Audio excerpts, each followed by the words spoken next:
Hello James.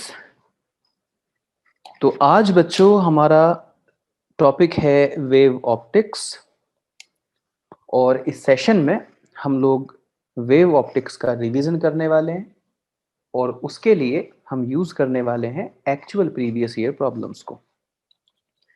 जब भी कोई सवाल मैं सॉल्व कर रहा हूँगा इस सेशन में तो ये मेरा प्रयास होगा कि मैं साथ साथ उससे संबंधित जो भी बेसिक जानकारी है वो आप तक पहुँचाऊँ। अगर वहाँ पे कोई फॉर्मूला यूज़ हुआ है तो वो फॉर्मूला आपके सामने लिखूँ और आपको वहाँ पे जो भी सिंबल यूज़ हुए हैं उन सब का मतलब बताऊँ। ठीक है? तो चलिए, क्योंकि मैं समझाऊँगा तो समझाने में थोड़ा-सा डिटेल डिस्कशन भी कभी-कभी जाएगा, लेकिन पूरा चैप्टर आपका इस तरह से रिवाइज़ हो जाएगा। तो आइए शुरू करते हैं बच्चों, वेव ऑप्टिक्स। तो ये है आपके सामने बच्चों पहला सवाल और इसमें देखिए क्या लिखा हुआ है, which one of the following phenomena is not explained by Huygens construction of wave front। मेरी आपसे ये रिक्वेस्ट है कि जब आप एग्जाम हॉल में बैठे हों तो इस तरीके की बातों को अंडरलाइन करना चाहिए कि उसने कहा not explained by Huygens principle. वो ये नहीं कह रहा है कि हाइगन्स प्रिंसिपल से किस किस को एक्सप्लेन कर सकते हो, वो पूछ रहा है इनमें से किस को हाइगन्स प्रिंसिपल से एक्सप्लेन नहीं कर सकते हो। तो एग्जाम में बहुत ध्यान देना चाहिए इन बातों को कि यहाँ पे नॉट लिखा हुआ है।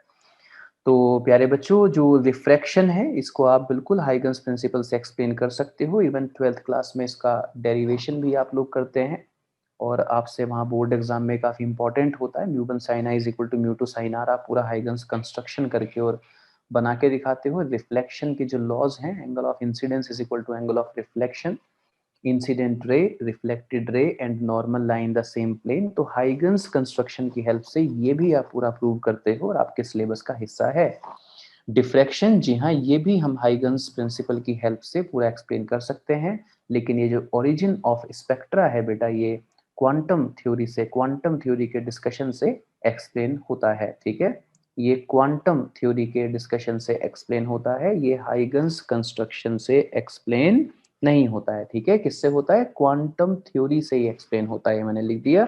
तो इस सवाल का आपका सही आंसर क्या होगा? इसका आंसर होगा डी। ठीक है, यहीं पे आपने साथ साथ क्या याद कर लिया कि भाई हाइगन्स कंस्ट्रक्शन की हेल्प से हम क्या क्या एक्सप्लेन कर सकते हैं। तो रिफ्लेक्शन, रिफ्लेक्शन, डिफ्रैक्शन। और ओरिजिन ऑफ स्पेक्ट्रा अगर हमें एक्सप्लेन करना हो तो वो किससे एक्सप्लेन होगा? क्वांटम थ्योरी से। चलते हैं आगे। अगला सवाल है बच्चों, frequency of a light wave in a material is 2 into 10 to the power 14 hertz. तो ये फ्रीक्वेंसी की वैल्यू आपको दी 2 into 10 to the power 14 hertz, comma, and wavelength is 5000 angstrom. तो 5000 into 10 to the power minus 10 metre. बच्चों angstrom को metre में convert कर दिया। The refractive index of the material is, और आपसे क्या पूछ लिया? आपसे पूछ लिया रिफ्रैक्टिव इंडेक्स। ठीक है, तो बच्चों क्या कॉन्सेप्ट इसके पीछे लगेगा, जरा कॉन्सेप्ट की बात कर लेते हैं। क्या कॉन्सेप्ट यहाँ पे लगने वाला है? तो बच्चों रिफ्रैक्टिव इंडेक्स क्या होता है? रिफ्रैक्टिव इंडेक्स होता है बच्चों speed of light in free space divided by speed of light in any medium. Speed of light in free space divided by speed of light in medium, ये concept यहाँ पर लगने वाला है। इसके साथ साथ एक और कॉन्सेप्ट की मैं यहाँ पे आपको जानकारी दे दूं कि बच्चों जो स्पीड है, अगर आप उसको कैलकुलेट करना चाहते हैं तो आप फ्रीक्वेंसी इंटू वेवलेंथ कहिए। स्पीड कैलकुलेट करने के लिए क्या कहिए? Frequency multiplied with wavelength. तो जैसे उसने कहा frequency of a light wave in a material, तो ये फ्रीक्वेंसी आपको दी गई है 2 into 10 to the power 14 hertz and wavelength is 5000 angstrom. तो ये आपके सामने लिखा हुआ है 5000 into 10 to the power minus 10, जिसको 5 into 10 to the power minus 7 लिख सकते हैं। तो 5 into 10 to the power minus 7 मैंने इसको लिख दिया। 2 इंटू 5 दिस लीड्स टू 10। तो 10 into 10 to the power 14, 10 to the power minus 7, this leads to 10 to the power 7, और ये 10 टू द पावर 8 बच्चों यहाँ से आ जाता है। ठीक कह रहा हूँ मैं? तो ये स्पीड ऑफ लाइट किस में आई बच्चों? मीडियम में आई। क्यों? ये स्पीड ऑफ लाइट मीडियम में आई, मुझे कैसे पता? क्योंकि ये frequency of light wave material में दे रखी थी। इतनी फ्रीक्वेंसी कहाँ पर है? मटेरियल में। तो मैंने ये फ्रीक्वेंसी यहाँ पे लिख के, और वेवलेंथ, ये वेवलेंथ भी कहाँ पर है? मटेरियल में। लाइट की ये वेवलेंथ और ये फ्रीक्वेंसी किसी मटेरियल में है, तो उस मटेरियल में फ्रीक्वेंसी और वेवलेंथ का प्रोडक्ट उस मटेरियल की ही स्पीड देगा, और वो लाइट की स्पीड इस मटेरियल में आ गई है 10 to the power 8 metre per second. तो वो कह रहा है कि रिफ्रैक्टिव इंडेक्स बताइए इस मटेरियल का। तो क्या कॉन्सेप्ट होता है? रिफ्रैक्टिव इंडेक्स होगा speed of light in free space, जिसकी वैल्यू होती है 3 into 10 to the power 8 divided by velocity of light in this medium which is 10 to the power 8। ये कैंसिल हो गया यहाँ से, और म्यू की जो वैल्यू है वो आ गई बच्चों 3। म्यू की वैल्यू आ गई 3। तो आप देख सकते हैं, जी हाँ, ये ऑप्शन अवेलेबल है। This is option B. तो मैंने कहा किसी भी सवाल में जो भी बेसिक जानकारी आ गई वो मैं देता ही रहूंगा। जैसे यहाँ पे रिफ्रैक्टिव इंडेक्स क्या होता है, एक ये बेसिक जानकारी मैंने आपको दी। अगर आप अपना फॉर्मूला चार्ट साथ साथ तैयार कर रहे हैं, तो ये हमने यहाँ पे अब दो फॉर्मूले कवर किए हैं, एक रिफ्रैक्टिव इंडेक्स और दूसरा की जो स्पीड है वो फ्रीक्वेंसी इंटू वेवलेंथ होती है। क्या मैं एक और काम की बात यहाँ पे बता दूं? चलिए, तो बच्चों जब लाइट एक मीडियम से दूसरे मीडियम में जाती है, प्यारे बच्चों, जब लाइट एक मीडियम से दूसरे मीडियम में जाती है तो क्या नहीं बदलता? क्या नहीं बदलता? क्या नहीं बदलता? फ्रीक्वेंसी नहीं बदलती। जब लाइट एक मीडियम से दूसरे मीडियम में जाती है तो क्या नहीं बदलता? फ्रीक्वेंसी नहीं बदलती। क्या बदल जाती है? वेवलेंथ बदल जाती है। लाइट एक मीडियम से दूसरे मीडियम में जाती है तो क्या नहीं बदलती? फ्रीक्वेंसी नहीं बदलती। क्या बदल जाता है? वेवलेंथ बदल जाता है। इसके अलावा और क्या बदल जाता है? स्पीड बदल जाती है बच्चों। ठीक है, स्पीड बदल जाती है, वेवलेंथ बदल जाती है, फ्रीक्वेंसी नहीं बदलती बच्चों। चलो आगे, अगला सवाल ये आपके सामने हाजिर है। ये एक्चुअल प्रीवियस ईयर है, और मैंने कोशिश की है कि जो भी 25-30 सालों में जो भी सवाल नीट के आए हों वो सभी सवाल मैं यहाँ पे डिस्कस कर दूं आपके सामने। अगर कहीं कोई सवाल ऐसा होगा जो आउट ऑफ सिलेबस होगा तो उसको मैं साथ साथ ही बता दूंगा कि देखो अब ये आउट ऑफ सिलेबस है, क्योंकि 30-35 साल के प्रीवियस ईयर यहाँ पे मैं डिस्कस कर रहा हूँ, और उसके बाद सिलेबस कई बार बदल गया है, पर सवाल सारे आपके सामने आएंगे। यह है थर्ड सवाल, an electromagnetic radiation of frequency n. तो जो फ्रीक्वेंसी है बच्चों वो हमें एन दे दी उसने, frequency n, wavelength lambda, travelling with velocity v in air. Frequency, wavelength, velocity, और ये एयर में है बच्चों। Enters in a glass slab, तो ये लाइट किसी ग्लास स्लैब में एंटर कर गई जिसका रिफ्रैक्टिव इंडेक्स कितना है? जिसका रिफ्रैक्टिव इंडेक्स है म्यू, ये दे रखा है, इसका रिफ्रैक्टिव इंडेक्स म्यू है। The frequency, wavelength and velocity of light in the glass slab will be respectively. देखिए अभी जो मैंने बेसिक बताया था, सीधा अगला सवाल उस पे यहीं पे हाजिर है। और देखो यही तरीका है प्रीवियस ईयर को करने का, जब आप कोई सवाल करें तो उसके आसपास के सभी कॉन्सेप्ट्स के बारे में सोचें कि ये सवाल आया तो अगला क्या आ सकता है। जैसे पिछले सवाल में ये डिस्कशन के साथ साथ एक बात निकल के आ गई कि और सवाल क्या आ सकता है कि लाइट एक मीडियम से दूसरे मीडियम में जाए तो क्या बदले और क्या ना बदले, तो जो मैंने अभी बताया ही था। तो बच्चों अगर ये लाइट ग्लास स्लैब में चली जाएगी तो क्या नहीं बदलेगा? अभी बताया था फ्रीक्वेंसी नहीं बदलेगी, तो फ्रीक्वेंसी जितनी थी उतनी ही बनी रहेगी, एन ही बनी रहेगी। ठीक है, इसके अलावा क्या क्या क्या और बताना है? वेवलेंथ और बताना है, और स्पीड और बताना है। तो बेटा मैंने अभी कहा था कि रिफ्रैक्टिव इंडेक्स क्या होता है? रिफ्रैक्टिव इंडेक्स होता है प्यारे बच्चों speed of light in free space divided by speed of light in medium, ये होता है। इसका ये मतलब हुआ बच्चों कि वेलोसिटी ऑफ लाइट किसी मीडियम में जो है वो फ्री स्पेस में जो भी स्पीड थी उसका 1/म्यू टाइम्स हो जाएगी। तो अगर फ्री स्पेस में उन्होंने एयर में जो एयर और फ्री स्पेस ना नियरली नियरली सेम होता है, तो अगर ये v थी तो अब किसी मीडियम में जाके ये v/म्यू हो जाएगी। Right, one more thing, mu is equal to बच्चों c क्या है? Speed of light in free space, और स्पीड को क्या कह सकते हैं? Frequency into wavelength. इसी तरह से डिनोमिनेटर में देखेंगे, नीचे देखेंगे speed of light in medium, तो मैंने कहा स्पीड होती है फ्रीक्वेंसी इनटू वेवलेंथ। और क्या सिखाया था? एक मीडियम से दूसरे मीडियम में जब जाते हैं तो फ्रीक्वेंसी नहीं बदलती, वेवलेंथ बदल जाती है। इसलिए आप देखेंगे कि मैंने जब फ्री स्पेस की स्पीड को और velocity of light in medium को, इन दोनों को रिप्लेस किया तो फ्रीक्वेंसी दोनों केस में सेम ही लिखी है, वेवलेंथ अलग अलग लिखी है। तो ये देखिए फ्रीक्वेंसी से फ्रीक्वेंसी कैंसिल हो जाता है और वेलोसिटी ऑफ लाइट किसी मीडियम में कितनी आ जाती है, लैम्डा बाई म्यू। तो इसका मतलब वेवलेंथ भी बदल गई है, वो हो गई है लैम्डा बाई म्यू। ओके बच्चों, तो ये आपकी फ्रीक्वेंसी होगी, ये वेवलेंथ होगी और ये स्पीड होगी। क्या ये ऑप्शन अवेलेबल है? जी हाँ, ये ऑप्शन अवेलेबल है और इसका आंसर है डी। चलते हैं आगे। Question number 4, the refractive index of water is 1.33, what will be the speed of light in water? तो ये ऐसे क्वेश्चंस हैं कि इनको रे ऑप्टिक्स में भी किया जा सकता है, वेव ऑप्टिक्स में भी किया जा सकता है, कुछ इस तरीके के हैं, लेकिन क्योंकि इसमें रिफ्रैक्टिव इंडेक्स का जिक्र हो रहा है तो इसीलिए इनको आप दोनों में से किसी भी चैप्टर में कर लीजिए। तो ये जैसे यहाँ पर हमने टाइप करवा लिए, the refractive index of water is 1.33, तो 4/3, और ये मर्जी है एग्जामिनर की कि वो दे या ना दे, वाटर का रिफ्रैक्टिव इंडेक्स आपको याद होना चाहिए। What will be the speed of light in water? तो किसी भी मीडियम में स्पीड ऑफ लाइट क्या होती है बच्चों, फ्री स्पेस में डिवाइडेड बाय जो मीडियम का रिफ्रैक्टिव इंडेक्स है। स्पीड ऑफ लाइट किसी भी मीडियम में क्या होती है, speed of light in free space divided by refractive index of the medium जिसमें आपको स्पीड चाहिए। तो 3 इंटू 10⁸ डिवाइडेड बाय म्यू मतलब रिफ्रैक्टिव इंडेक्स, और उसको कहाँ पे चाहिए स्पीड, वाटर में चाहिए, तो वाटर का रिफ्रैक्टिव इंडेक्स यहाँ पे पुट कर दीजिए 4/3।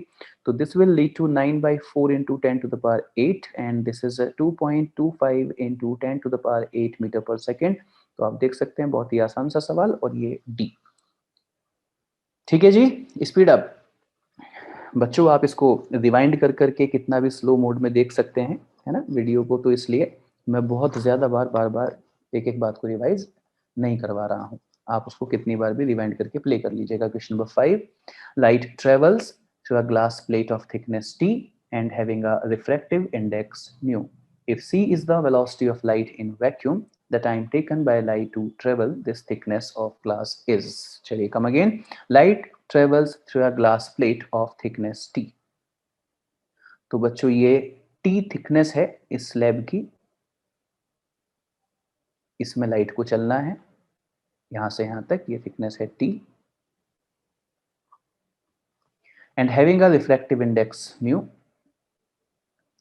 If c is the velocity of light in vacuum, तो वैक्यूम में c होती है, लेकिन अब अगर ये कहा जाए कि लाइट यहाँ इसको ऐसे चल के इधर गई, लाइट अगर ऐसे चल के इधर गई तो फिर उसको कितना टाइम लगेगा? तो हम क्या करेंगे बच्चों, टाइम लगेगा, टाइम इज इक्वल टू, तो उसको कितना डिस्टेंस चलना है लाइट को यहाँ से यहाँ जाना है तो उसको कितना डिस्टेंस चलना है, उसको t डिस्टेंस चलना है। ठीक है, यहाँ t टाइम को रिप्रेजेंट नहीं कर रहा, t थिकनेस को यहाँ पे रिप्रेजेंट कर रहा है, डिस्टेंस को यहाँ पे रिप्रेजेंट कर रहा है, divided by velocity of light in this medium, जिस मीडियम में लाइट चल रही है, ये वैक्यूम नहीं है। और वेलोसिटी ऑफ लाइट मीडियम में कितनी होती है, वो होती है फ्री स्पेस में लाइट की speed divided by refractive index. तो आप देख सकते हैं ये आंसर आ गया है म्यू टी अपॉन सी, और ये अवेलेबल था ऑप्शन नंबर बी। देखिए एक्चुअल प्रीवियस ईयर है तो आसान है या मुश्किल है ये नहीं सोचना है, चाहे आसान हो चाहे मुश्किल हो, भाई आया हुआ सवाल है कॉम्पिटिटिव एग्जाम में और इसी तरीके के सवाल ही आते हैं। और बच्चों जैसा कि आजकल पेपर का ट्रेंड है, प्रीवियस ईयर ही बहुत रिपीट होते हैं और डेटा वेटा चेंज करके वही चीजें बार बार पूछी जाती रहती हैं। क्वेश्चन नंबर 6 पे जा रहे हैं, क्या कहता है क्वेश्चन नंबर 6, जरा ध्यान से देखिए। A star which is emitting radiation at a wavelength of 5000 angstrom, तो एक स्टार है और वो 5000 एंगस्ट्रॉम इस वेवलेंथ का रेडिएशन एमिट कर रहा है, is approaching the earth with a velocity of, और ये किस वेलोसिटी से अर्थ को अप्रोच कर रहा है, 1.5 इंटू 10⁴ मीटर पर सेकेंड से अप्रोच कर रहा है।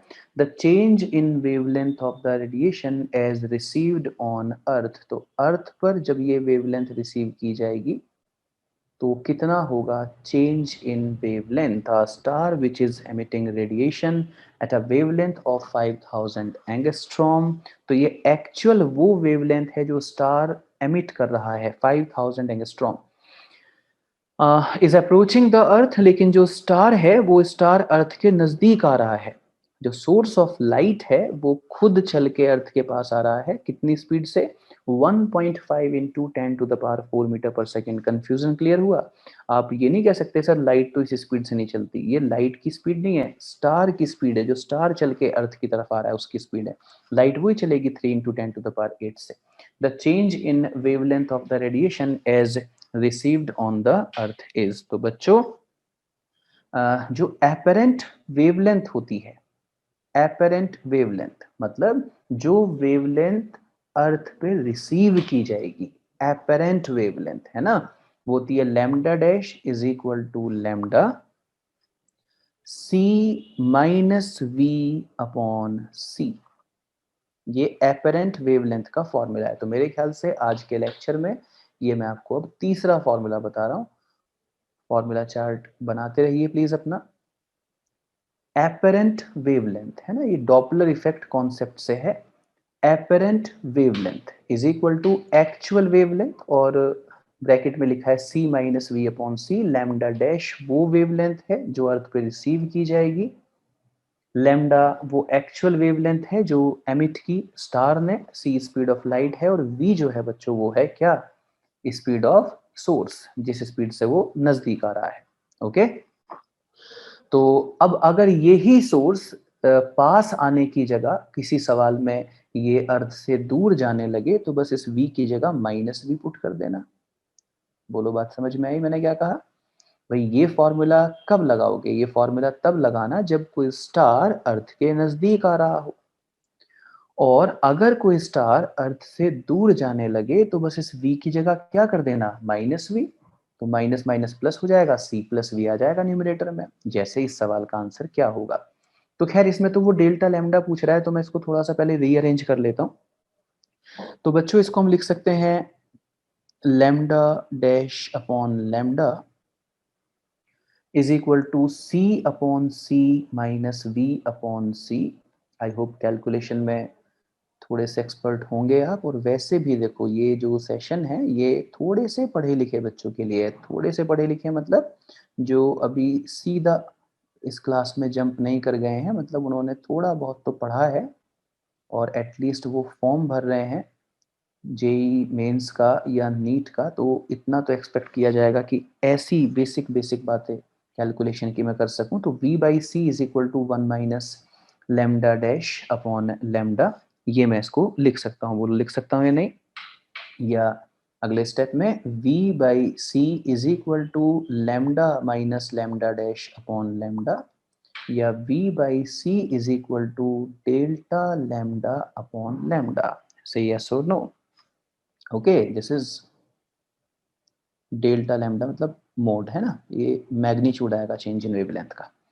तो चेंज इन वेवलेंथ का जो मैग्नीट्यूड आएगा बच्चों वो कितना आएगा, डेल्टा लैम्डा, वो आएगा लैम्डा इंटू वी बाई सी। ये मैग्नीट्यूड आएगा चेंज इन वेवलेंथ का, और यही उन्होंने पूछा भी है। तो आइए आंसर मैच करा दें आपका। तो delta lambda is equal to, lambda की वैल्यू है बच्चों 5000 एंगस्ट्रॉम, तो मैं इसको 5000 एंगस्ट्रॉम ही लिख रहा हूँ, जिससे मेरा चेंज इन वेवलेंथ भी एंगस्ट्रॉम में ही आ जाएगा, और मल्टीप्लाइड विद, प्यारे बच्चों ये वाला फॉर्मूला लगा रहा हूँ। और v बाई सी, v की वैल्यू थी 1.5 इंटू 10⁴ metre per second, divided by c जो है वो 3 इंटू 10⁸ मीटर पर सेकेंड होता है। So delta lambda is equal to 5000 angstrom multiplied with, ये देखिए दिस इज, ये यहाँ से पॉइंट हटा के नीचे 0 लिख सकता हूँ, ये 15 ये 30 तो नीचे 2 आ जाएगा। बोलो ना, आ जाएगा ना? तो 1/2 is 0.5, 0.5 multiplied with 10⁴ divided by 10⁸, तो ये होगा 10⁻⁻4। तो बच्चों ये देखना 5000 इंटू 0.5, क्या लिख सकता हूँ इसको? इसको लिख सकता हूँ 2.5, लिख सकता हूँ 2.5, और इंटू ये 1 2 3 0 है तो 10⁻3, और मल्टीप्लाइड विद ये 10⁻⁻4 भी है, और ये आ गया एंगस्ट्रॉम। तो आप देख सकते हैं कि ये 10⁻⁻4, तो एक 10⁻⁻1 बचेगा। बोलो यस और नो? तो आपके पास ये आंसर आ गया, और सीधा देखो एंगस्ट्रॉम में आ गया ये आंसर। किस में आ गया? सीधा एंगस्ट्रॉम में। बोलो यस और नो? चलो आगे, ये आंसर सीधा आपके पास आ गया एंगस्ट्रॉम में, तो 25 एंगस्ट्रॉम इसका आंसर टिक करने के बाद, और चलते हैं आगे।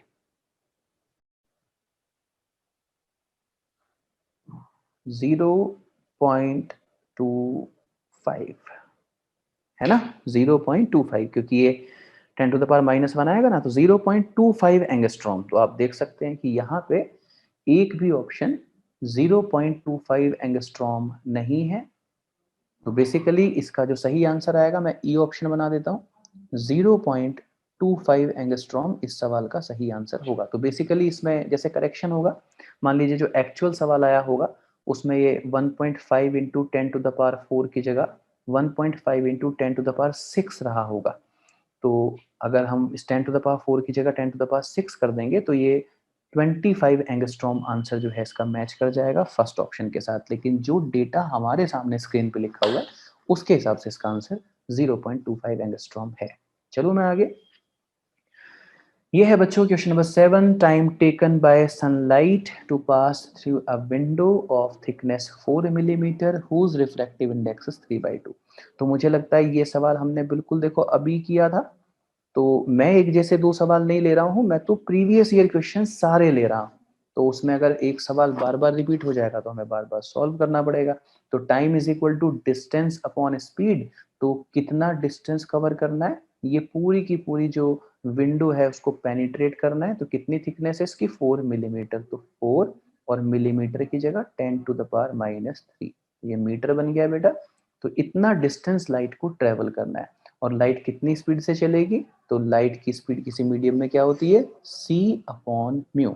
तो c is what 3 into 10 to the power 8, और जिस मीडियम में इसको चलना है दैट इज 3/2। 3 से 3 कैंसिल हो जाएगा, 2 इंटू 10 टू द पावर 8 ये यहाँ पर आएगा। तो ये मैंने 2 इंटू 10 टू द पावर 8 लिख दिया। तो आप देख सकते हैं कि ये आपका जो आंसर है वो this is 2, this is 2 into 10 to the power -3 into 10 to the power -8, 2 into 10 to the power -11 second में लाइट इस विंडो को पेनिट्रेट करके निकल जाएगी। ठीक है ना। चलो आगे। A beam of monochromatic light is refracted from vacuum into a medium of refractive index 1.5. The wavelength of refracted light will be, तो ऑप्शन है depend of intensity of reflect light, same, smaller, larger. तो देखिए सवाल एक बार मेरे साथ फिर से पढ़िए, क्या कहा उसने, उसने कहा a beam of monochromatic light is reflected from vacuum into a medium. Vacuum से मीडियम में गई है, और जिस मीडियम में गई है उसका रिफ्रैक्टिव इंडेक्स भी दे रखा है। तो अभी बताया था ना मैंने, जब लाइट एक मीडियम से दूसरे मीडियम में जाती है तो फ्रीक्वेंसी नहीं बदलती, लेकिन वेवलेंथ और स्पीड बदल जाती हैं। तो स्पीड कितनी हो जाती है, स्पीड हो जाती है फ्री स्पेस में स्पीड डिवाइडेड बाय म्यू, बताया था। तो speed of light in medium को क्या कह सकते हैं, frequency multiplied with wavelength in the medium. और फ्री स्पेस में क्या कह सकते हैं, frequency multiplied with wavelength in free space divided by mu, frequency से फ्रीक्वेंसी कैंसिल। तो आप देख सकते हैं मीडियम में जाने के बाद जो वेवलेंथ है वो फ्री स्पेस की वेवलेंथ की 1/म्यू टाइम्स हो गई। मतलब कैसी हो गई, स्मॉलर हो गई। जो भी वेवलेंथ थी वो अब डिवाइडेड बाय म्यू हो गई है, तो वो पहले से कम हो गई है। देन क्वेश्चन नंबर 9 बच्चों, ग्रीन लाइट ऑफ वेवलेंथ। तो ये वेवलेंथ दे रखी है और ग्रीन लाइट की दे रखी है कितनी, 5460 एंगस्ट्रॉम। और देखिए आप आंसर एंगस्ट्रॉम वगैरह में ही दे रखे हैं, तो हम यूनिट नहीं करते चेंज, एंगस्ट्रॉम में लिख देते हैं। is incident on an air glass interface if the refractive index of glass is, अब तो याद हो गया होगा ग्लास का refractive index 1.5 that is 3/2, the wavelength of light in glass would be। तो हमें वेवलेंथ ऑफ लाइट ग्लास में बतानी है, मतलब मीडियम में बतानी है। तो अब ये जी फॉर ग्लास नहीं है, ये ग्रीन लाइट था। तो लैम्डा जी मतलब ग्रीन लाइट की वेवलेंथ। तो मुझे उसी ग्रीन लाइट की वेवलेंथ किस में बतानी है, मीडियम में बतानी है, मीडियम में बतानी है। तो आप जानते हैं कि इस ग्रीन लाइट की वेवलेंथ मीडियम में कितनी होगी। तो अभी जस्ट मैंने कई बार बताया, देखो ये कई बार आ गया कि वेवलेंथ 1/म्यू टाइम्स हो जाती है किसी मीडियम में जाके। तो ये जितनी भी थी, कितनी थी, 5460 एंगस्ट्रॉम थी, तो डिवाइडेड बाय म्यू कर दीजिए, बस 3/2 से डिवाइड कर दीजिए, तो ये 2 इंटू 5460 डिवाइडेड बाय 3 एंगस्ट्रॉम हो जाएगी। बोलो समझ में आ गया? 3640 एंगस्ट्रॉम। तो इसका सही आंसर हुआ फर्स्ट। चलें आगे, देखिए the refractive the interference pattern is obtained with two coherent light sources of intensity ratio n. In the interference pattern, the ratio I max minus I minimum to I max plus I minimum is given by. तो चलिए पहले इस सवाल का जरा एक बार concept देख लें। तो बच्चों इस सवाल का कॉन्सेप्ट क्या है? बच्चों जब वेव्स सुपर इम्पोज करती हैं किसी लोकेशन पे, तो मान लीजिए एक वेव की जो इंटेंसिटी है वो I1 है, और जो दूसरी वेव की इंटेंसिटी है वो I2 है, और ये दोनों वेव किसी जगह सुपर इम्पोज कर गई, तो उस जगह की नेट इंटेंसिटी क्या होगी? उस जगह की नेट इंटेंसिटी होगी I1 plus I2 plus 2 under root I1 under root I2 cos phi. अगर I1 I2 इंटेंसिटीज की दो लाइट किसी जगह सुपर इम्पोज कर जाएं, तो उस जगह की नेट इंटेंसिटी ये होगी। यहाँ पर जो फाई है बच्चों वो फेज डिफरेंस है, फेज डिफरेंस है। और फेज डिफरेंस पाथ डिफरेंस का क्या आपस में रिलेशन होता है? Phase difference is equal to 2 pi lambda multiplied with path difference. ठीक है जी, तो ये दो फॉर्मूले मैंने बताए। नेट इंटेंसिटी अगर आप किसी लोकेशन पे निकालना चाहते हैं जहां पे दो वेव सुपर इम्पोज कर रही हैं तो ये होती है, और अगर आप फेज डिफरेंस किसी जगह निकालना चाहते हैं तो फेज डिफरेंस का फॉर्मूला होता है 2 पाई/लैम्डा टाइम्स ऑफ पाथ डिफरेंस। अच्छे बच्चों यहीं पे हम एक बात और सीखेंगे। तो अगर मैं आपसे ये कहूं कि मुझे नेट इंटेंसिटी मैक्सिमम चाहिए, अगर मुझे नेट इंटेंसिटी मैक्सिमम चाहिए, तो आप यहाँ पर देख लीजिए कि जो नेट इंटेंसिटी है वो cos फाई का फंक्शन है। अगर ये cos फाई मैक्सिमम हो गया तो नेट इंटेंसिटी भी मैक्सिमम हो जाएगी। साइन थीटा हो या cos थीटा, उसकी मैक्सिमम वैल्यू 1 होती है। तो अगर आप आई मैक्स निकालना चाहते हैं तो उस cos फाई को 1 पुट कर दीजिए। Then what will you have? You will have I1 plus I2 plus 2 root I1 root I2। I1 को आप लिख सकते हैं रूट I1 का होल स्क्वायर, I2 को आप लिख सकते हैं रूट I2 का होल स्क्वायर। तो root I1 square plus root I2 square plus 2 root I1 root I2, ये क्या बन जाएगा? ये बन जाएगा root I1 plus root I2 का होल स्क्वायर। तो इसलिए मैक्सिमम इंटेंसिटी का ये फॉर्मूला होता है, और जो रिजल्टेंट इंटेंसिटी है वो मिनिमम कितनी होगी, तो उसके लिए आप cos फाई की जगह -1 पुट कर दीजिए। ये आ जाएगा root I1 minus root I2 का होल स्क्वायर। तो मैंने कितने कॉन्सेप्ट यहाँ पे रिवाइज करवाए उस सवाल को करने से पहले? जब दो अलग अलग इंटेंसिटीज की वेव किसी लोकेशन पे सुपर इम्पोज करती हैं तो रिजल्टेंट इंटेंसिटी क्या होती है, फेज डिफरेंस और पाथ डिफरेंस में आपस में क्या रिलेशन होता है, नेट इंटेंसिटी की मैक्सिमम वैल्यू कितनी हो सकती है, और नेट इंटेंसिटी की मिनिमम वैल्यू कितनी हो सकती है, ये हमने यहाँ पर रिवाइज किया। तो चलिए अपने सवाल पे वापस चलते हैं। क्या था हमारा सवाल? क्वेश्चन नंबर 10 जो कि कहता है interference pattern is obtained with two coherent light sources of intensity ratio n। In the interference pattern the ratio I max minus I minimum। तो शुरू हो जाते हैं। I max minus I minimum divided by I max plus I minimum will be. तो बच्चों ये हमसे पूछा गया है। अब जरा आप मुझे एक छोटी सी बात बता दीजिए कि I max होता क्या है? I max होता है root I1 plus root I2 का होल स्क्वायर, अभी बताया था मैंने। और I मिनिमम क्या होता है? Root I1 minus root I2 whole square, right. अगर मैं इन दोनों को डिवाइड कर दूं, अगर मैं इन दोनों को डिवाइड कर दूं तो क्या होगा?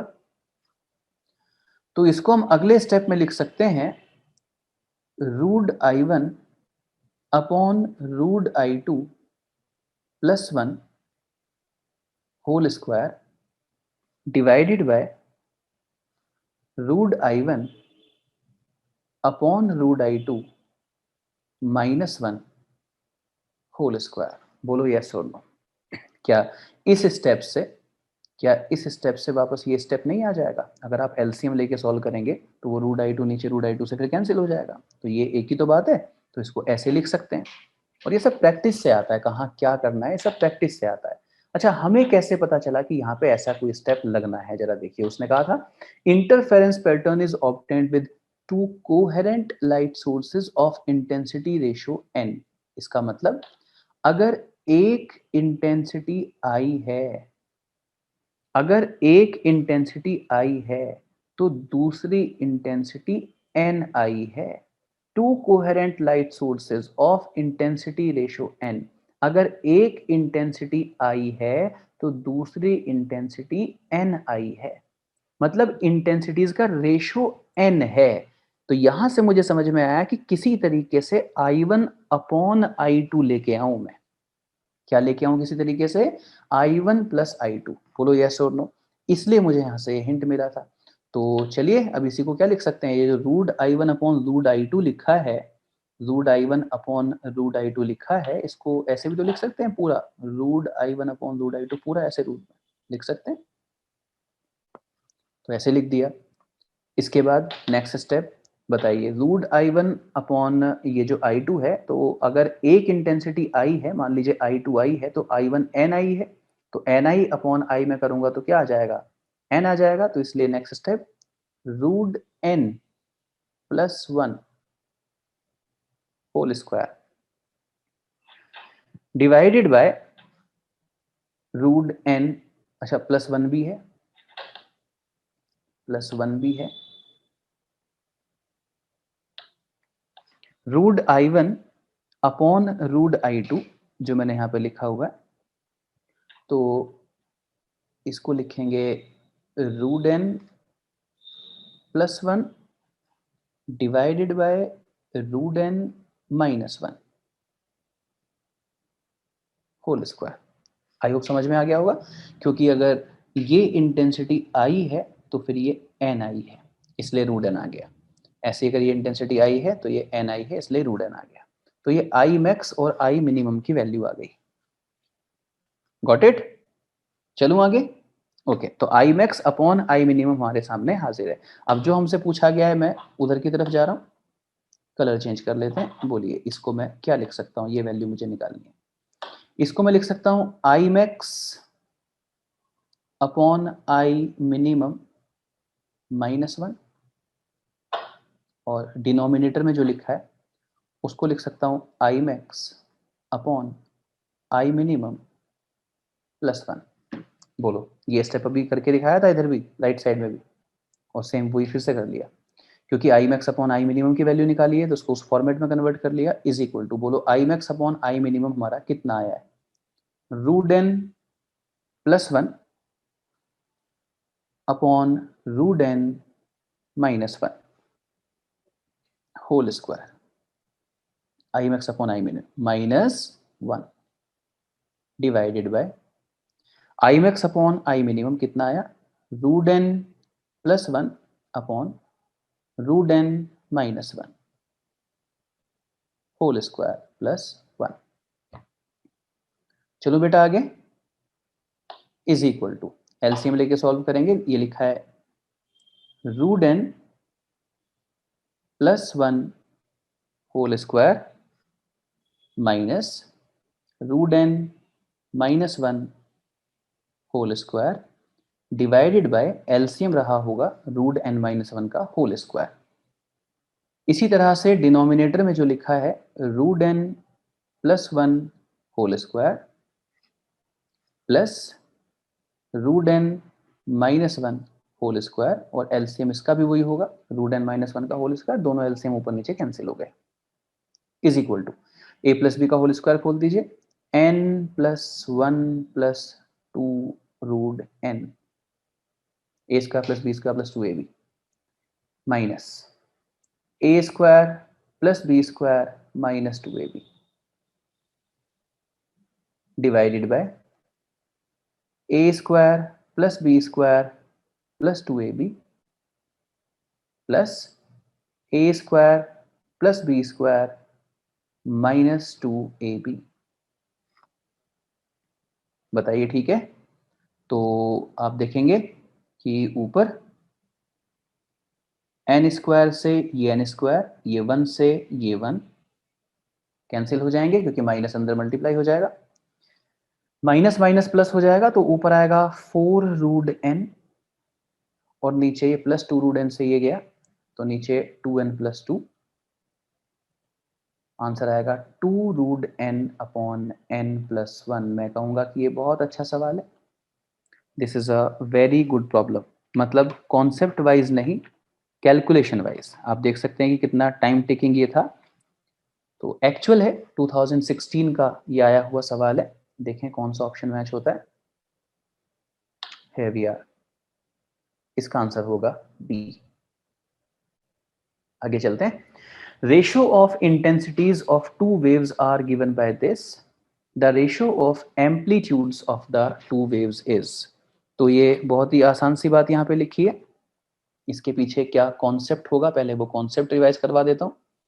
बच्चों इंटेंसिटी जो होती है वो एम्पलीट्यूड स्क्वायर के प्रोपोर्शनल होती है, ये इस सवाल का कॉन्सेप्ट है। Intensity is proportional to amplitude square, that means I1 upon I2 A1 upon A2 का होल स्क्वायर।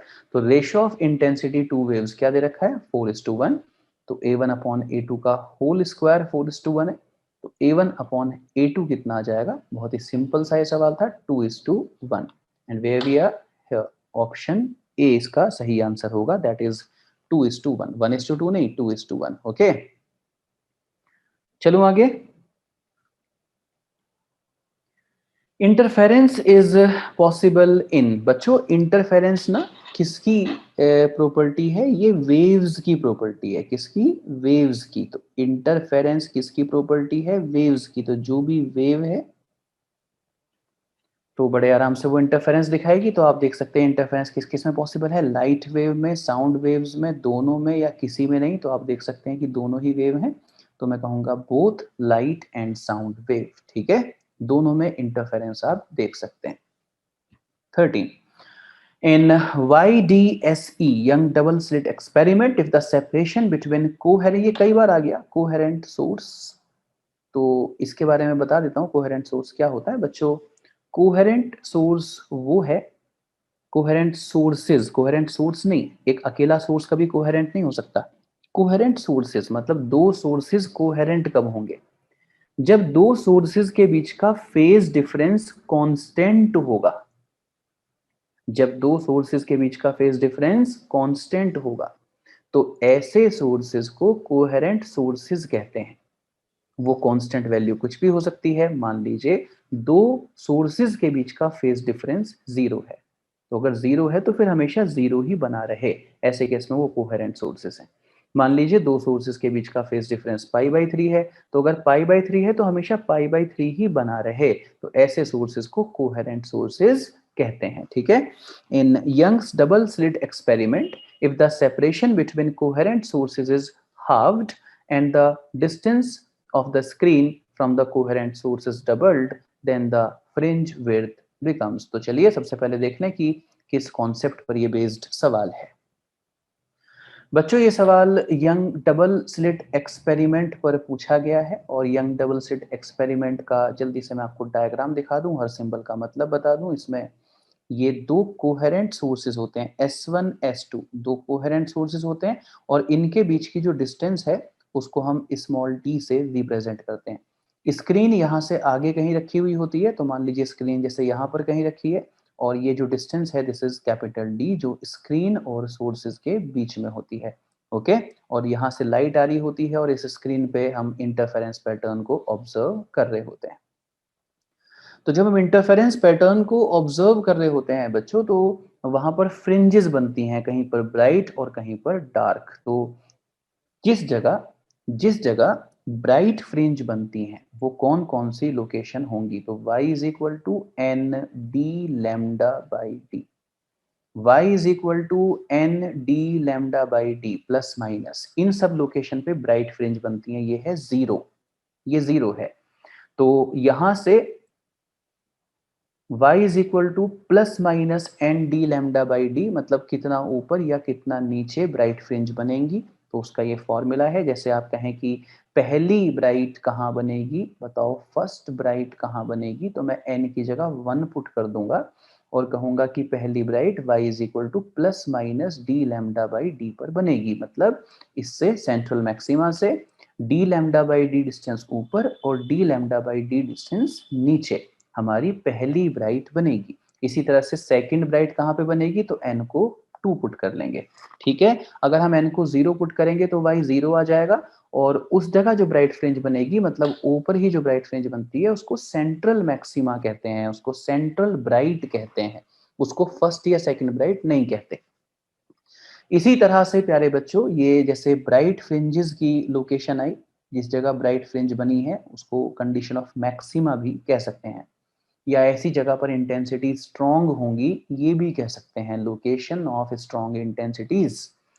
इसी तरह से बच्चों, जिस जगह आपको डार्क फ्रिंज चाहिए, अगर आप चाहते हैं कि डार्क फ्रिंजेस की लोकेशन बताइए, तो ये होगा y is equal to plus minus 2n plus 1 d lambda upon 2d। ठीक है, ये लोकेशन होंगी डार्क फ्रिंजेस की। यहाँ पे कुछ बच्चे 2n माइनस 1 भी ले लेते हैं, बिल्कुल अलाउड है, 2n माइनस 1 भी ले सकते हैं और 2n प्लस 1 भी ले सकते हैं। बस एक फर्क है, जो 2n प्लस 1 लेते हैं बच्चे वो n की वैल्यू 0 से रखनी शुरू कर सकते हैं और 2n माइनस वाले n इक्वल टू 1 से रखते हैं। तो मैं खैर यहाँ पे 2n प्लस 1 से लेने वाला हूँ और आप भी किसी एक की ही आदत डालिए। y is equal to plus minus 2n plus 1 d lambda by 2d। जैसे अगर मैं आपसे कहूँ कि मुझे बताइए फर्स्ट डार्क कहाँ बनेगा, तो फर्स्ट डार्क कहाँ बनेगा, तो n को क्या पुट करेंगे, 0। तो n को 0 पुट किया तो y इज इक्वल टू क्या आ जाएगा, प्लस माइनस, बोलो n की जगह 0 रख दिया, डी लैम्डा बाई 2d, मतलब सेंट्रल मैक्सिमा से D lambda by D distance ऊपर और D lambda by 2d distance नीचे हमारा पहला डार्क होगा। प्यारे बच्चों, यहाँ पे सीखने वाली बात यह है कि फर्स्ट ब्राइट कहता हूं तो फॉर्मूले में n को 1 पुट करता हूं, सेकंड ब्राइट कहता हूं तो फॉर्मूले में n को सेकंड पुट करता हूं, 2 पुट करता हूं। लेकिन जब मैं डार्क की बात कर रहा हूं इस फॉर्मूले की, तो ब्राइट मांग रहा हूं, सॉरी डार्क मांग रहा हूं फर्स्ट, लेकिन n रख रहा हूं 0। अगर सेकंड डार्क मांगूंगा, सेकंड डार्क, तो n की वैल्यू आएगी 1। अगर थर्ड डार्क मांगूंगा तो n की वैल्यू आएगी 2। अगर कहूँ 10th डार्क बताओ तो n की वैल्यू 9 पुट कर लेना। अगर 20th डार्क पूछूंगा तो n की वैल्यू 19 पुट कर लेना। इस फॉर्मूले में, ये जो फॉर्मूला बच्चे फॉलो करने वाले हैं उनसे बात कर रहा हूँ। और ब्राइट के लिए अगर मैं कहता हूँ 10th ब्राइट तो n हमेशा 10 ही आएगा, 20th ब्राइट तो n हमेशा 20 ही आएगा। एक आखिरी बात, लीनियर फ्रिंज विड्थ है ना, फ्रिंज विड्थ जिसको हम बीटा से और कुछ लोग ओमेगा से भी रिप्रेजेंट करते हैं। प्यारे बच्चों, फ्रिंज विड्थ पर दो तरीके के सवाल बनते हैं, लीनियर फ्रिंज विड्थ और दूसरा सवाल होता है angular fringe width. Linear fringe width, angular fringe width. तो लीनियर फ्रिंज विड्थ, इसका फॉर्मूला होता है डी लैम्डा बाई डी। और बच्चों एंगुलर फ्रिंज विड्थ, जिसको मैं थीटा नॉट से दिखाऊंगा, उसका फॉर्मूला है linear fringe width divided by capital D या लैम्डा अपॉन स्मॉल डी। ये एंगुलर फ्रिंज विड्थ का फॉर्मूला है और इस थीटा नॉट की जो यूनिट आएगी वो आएगी रेडियन, और लीनियर फ्रिंज विड्थ की वही यूनिट आएगी जो डिस्टेंस की आपकी यूनिट होती है, मीटर, मिलीमीटर, नैनोमीटर, इनमें से आप कुछ भी अकॉर्डिंगली ऑप्शन के हिसाब से देख सकते हैं। ऐसा यूनिट मीटर होगी। तो थीटा नॉट की यूनिट आएगी रेडियन। चलें आगे, चलिए अब अपने सवालों पे वापस जाते हैं जहां पर हम थे। तो सवाल था, in Young's double slit experiment if the separation between coherent sources, बताइए सेपरेशन बिटवीन कोहेरेंट सोर्सेज को हमने किससे रिप्रेजेंट किया था?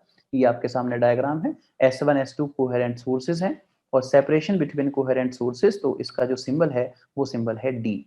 तो मान लीजिए कि जो सेपरेशन डी रहा था, तो उसने कहा कि if the separation between coherent sources is halved, वो हमने d/2 कर दिया।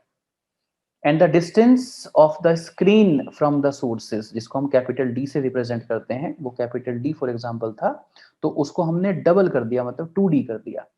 तो फ्रिंज विड्थ कितनी हो जाएगी? तो मान लीजिए पहले जो फ्रिंज विड्थ थी वो बीटा थी, तो अब वो फ्रिंज विड्थ कितनी हो जाएगी, ये सवाल आपसे पूछा गया है। तो क्या कॉन्सेप्ट है कि भाई फ्रिंज विड्थ होता है D lambda upon D. Fringe width होता है डी लैम्डा अपॉन डी। इसका मतलब फ्रिंज विड्थ डिपेंड करता है किस पे? डी अपॉन डी पे। मतलब नई फ्रिंज विड्थ अपॉन पुरानी फ्रिंज विड्थ अगर आप बताना चाहते हैं, तो डी की नई वैल्यू अपॉन डी की पुरानी वैल्यू मल्टीप्लाइड विद डी की पुरानी वैल्यू अपॉन डी की नई वैल्यू, क्योंकि डी के इनवर्सली प्रोपोर्शनल है ना, डी के इनवर्सली प्रोपोर्शनल है। बोलो बात समझ में आ गई?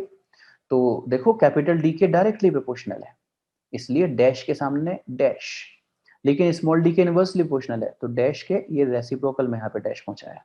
तो उसने कहा था कि जो नई वैल्यू है वो डबल है, जैसे 2d, इनिशियल डी था, मल्टीप्लाइड विद डी अपॉन, और डी डैश जो है वो आपका d/2 है, डी से डी ये गया तो 4 आ जाता है। मतलब जो आपकी नई फ्रिंज विड्थ होगी वो 4 टाइम्स हो जाएगी। कितनी हो जाएगी? 4 टाइम्स हो जाएगी। चले आगे।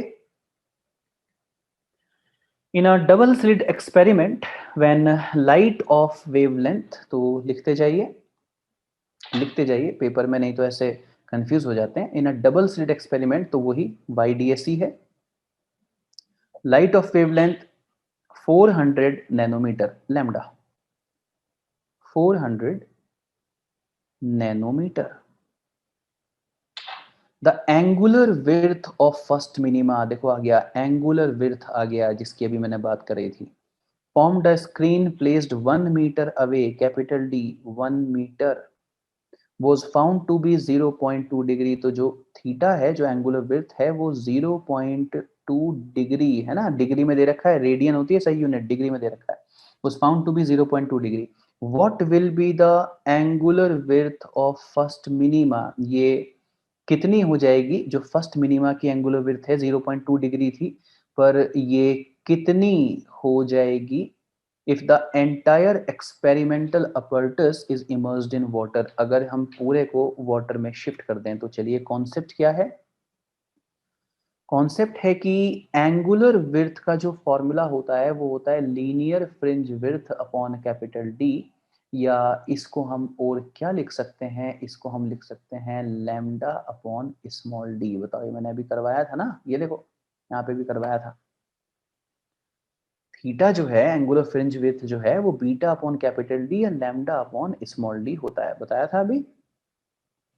तो इसीलिए बच्चों आप यहां से देख सकते हैं कि जो ये थीटा है ये लैम्डा के डायरेक्टली प्रोपोर्शनल होता है, इसलिए थीटा कितना हो जाएगा और कितना था, अगर आप इसका रेशियो बताना चाहते हैं, तो वेवलेंथ कितना हो गया अपॉन कितना था। So this will be theta dash upon theta is equal to lambda dash. तो आप जानते हैं बच्चों की मीडियम में जाने से वेवलेंथ बदल जाती है, ये कई बार हो गया ना। तो अगर मीडियम भर दिया तो जो वेवलेंथ लैम्डा थी, मीडियम भरने के बाद लैम्डा बाई म्यू हो जाएगी, तो लैम्डा से लैम्डा कैंसिल हो जाएगा, तो theta dash theta by mu हो जाएगा, theta dash theta by mu हो जाएगा। दैट मीन्स थीटा डैश की नई वैल्यू होगी, पहले कितनी थी 0.2 डिग्री, क्योंकि देखो ऑप्शन डिग्री में ही है ना, तो डिग्री में ही रहने दो, डिवाइडेड बाय म्यू कितना दे रखा है 4/3, वाटर है ना 4/3। ठीक है, तो आप देख सकते हैं कि थीटा डैश आ गया है 0.15 डिग्री, है ऑप्शन, ये लीजिए यहां से है 0.15 degree. That was question number 14। Let's proceed. In Young's double slit experiment, if there is no initial phase difference between the light from the two slits, तो दोनों स्लिट्स के बीच में कोई फेज डिफरेंस नहीं है, ये कहा उसने, तो मतलब फेज डिफरेंस 0 है दोनों के बीच में। A point on the screen corresponding to the fifth minima has a path difference. ठीक है, तो दोनों के बीच में कोई फेज डिफरेंस नहीं है, जो भी नहीं है फिर वो हमेशा जीरो ही बना रहे फेज डिफरेंस, तो कोहेरेंट सोर्स हो जाएंगे।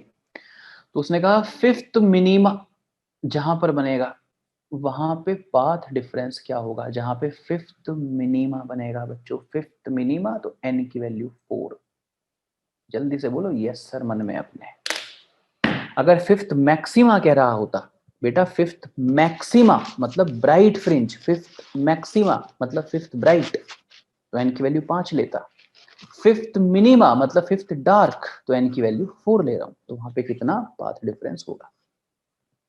तो बच्चों पाथ डिफरेंस, आइए वहीं जहां कॉन्सेप्ट लिख रहे थे वहां लिखाता हूं। Path difference, path difference n lambda होता है अगर आपको ब्राइट फ्रिंज चाहिए, मैक्सिमा चाहिए, और path difference 2n plus 1 lambda by 2 होता है अगर आपको डार्क फ्रिंज मतलब मिनिमा चाहिए। फॉर्मूला चार्ट तैयार करते जाना जरा, या पूरा जब लेक्चर खत्म हो जाएगा मेरा तो उसके बाद बना देना समरी उसकी। तो जैसे यहाँ पे कहा गया in YDSC there is no initial phase difference between the light from the two slits, a point on the screen corresponding to the fifth minima has the path difference. तो मिनिमा के लिए बच्चों फॉर्मूला होता है 2n plus 1 lambda by 2, अभी बताया ना मैंने। तो उसने कहा फिफ्थ मिनिमा, तो n की वैल्यू को यहाँ पे 4 पुट कर दो, तो delta x is equal to 2 into 4 is 8, 8 plus 1 is 9, 9 lambda by 2। क्या ये ऑप्शन अवेलेबल है? जी हाँ, इसका सही आंसर है सी। मुस्कुराओ और अगले सवाल पे जाओ। In Young double slit experiment the, ऐसे सवाल आते हैं है ना, सेल्फ स्टडी करते हुए कई बार मन में सवाल आता होगा ना, कैसे सवाल आते हैं, देखो सामने है तुम्हारे, कितने फॉर्मूला बेस्ड आते हैं बस। इन YDSC मैं जेई मेंस के सवाल भी लूंगा बच्चों, मतलब सभी प्रीवियस ईयर पे मैं नजर डालूंगा, चाहे वो जेई मेन का हो चाहे वो नीट का हो, और दोनों एग्जाम में एक दूसरे के सवाल आते रहते हैं। नीट के पेपर में जेई मेंस के प्रीवियस ईयर आते रहते हैं, और जेई मेंस के पेपर में नीट के प्रीवियस ईयर आते रहते हैं। तो खूब काम के सवाल हैं सभी, इन पे अच्छी पकड़ कीजिए। Question number 16, in Young's double slit experiment, the separation d between the slits is 2 millimetre. काम की बातें, स्लिट्स के बीच का separation 2 millimetre. The wavelength lambda of the light used is, जो लैम्डा यूज किया गया वो है 5896 angstrom, and the distance d between the screen and the slit is 100 centimetre. इस बार थोड़ा यूनिट का ध्यान रखना पड़ेगा, कहीं बोल रहा है मिलीमीटर, कहीं सेंटीमीटर बोल रहा है। It is found that the angular width of the fringes, प्यारे बच्चों angular width 0.20, देखो डिग्री में दे रखा है। To increase the fringe angular width to this, तो पुरानी angular width ये है, लेकिन जो नई चाहिए वो 0.21 डिग्री चाहिए, with same lambda and d, जिसमें लैम्डा और डी को चेंज नहीं करना है। The separation between the slits need to change, तो ये डी डैश की वैल्यू की डी को कितना चेंज करना पड़ेगा। तो मुझे लगता है बिल्कुल सिंपल सवाल है ना, कैसे, क्योंकि कॉन्सेप्ट पढ़ चुके। देखो कितना बड़ा सा लगा सवाल देखने में, लेकिन क्या निकला, तो थीटा जो है वो होता है बीटा अपॉन कैपिटल डी या लैम्डा अपॉन स्मॉल डी। और इस सवाल में उसने कहा है कि हम कुछ ना बदलेंगे, ना लैम्डा बदलेंगे ना कैपिटल डी, हम बदलेंगे सिर्फ स्मॉल डी। तो इसका मतलब थीटा स्मॉल डी के बदलने से कैसे बदलेगा, theta is inversely proportional to d. Theta की नई वैल्यू अपॉन पुरानी वैल्यू, तो डी के इनवर्सली प्रोपोर्शनल है, डी अपॉन डी डैश होगी। ठीक है, थीटा की नई वैल्यू है 0.21 डिग्री और थीटा की पुरानी वैल्यू है 0.20 डिग्री। चाहे आप रेडियन में कन्वर्ट करके लिख लें ऊपर नीचे, तो वो तो कैंसिल ही हो जाना है। और डी की जो पुरानी वैल्यू थी वो 2 मिलीमीटर थी, तो डी डैश की क्या होगी,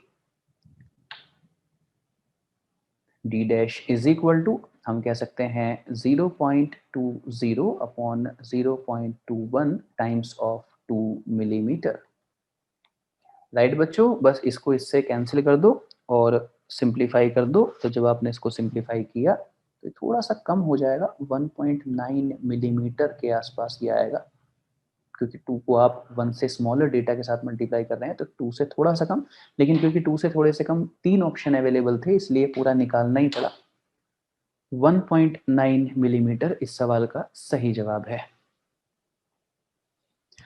young double slit experiment is first performed in air, पहले एयर में परफॉर्म किया गया, and then in a medium. तो इससे क्या फर्क पड़ेगा? आई होप अब इतने मैच्योर हो गए हैं। क्या फर्क पड़ेगा बच्चों कि एयर में और मीडियम में परफॉर्म करने में फर्क पड़ जाएगा वेवलेंथ का, क्योंकि मीडियम में वेवलेंथ बदल जाती है। It is found that eighth bright fringe in the medium lies where fifth dark fringe lies in air. अच्छा, जब हम एयर में एक्सपेरिमेंट कर रहे थे, जब हम एयर में एक्सपेरिमेंट कर रहे थे तो फिफ्थ डार्क कहां बनेगी? तो डार्क कहां बनती है बोलो? y is equal to 2n plus 1 d lambda upon 2d पर बनती है डार्क। अगर पांचवी डार्क चाहिए तो n को 4 यूज करोगे, और n को 4 यूज करोगे तो 2 इंटू 4 होगा 8, 8 प्लस 1 होगा 9, तो ये आएगा 9d लैम्डा बाई 2d। सही कह रहा हूं ना मैं? इस जगह बनेगी, कौन बनेगी इस जगह? Fifth dark. कब? कब बनेगी? जब एक्सपेरिमेंट एयर में हो रहा होगा।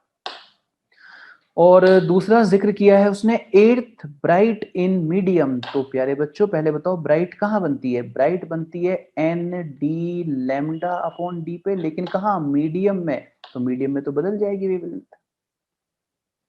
और अगर वो कह रहा है एर्थ ब्राइट, तो ब्राइट के केस में तो एन की वही वैल्यू यूज करते हैं, तो एन की जगह 8 ही लिखूंगा, तो ये आएगा 8 d lambda dash by d. ये आ गई आपकी कौन? Eighth bright. कहा?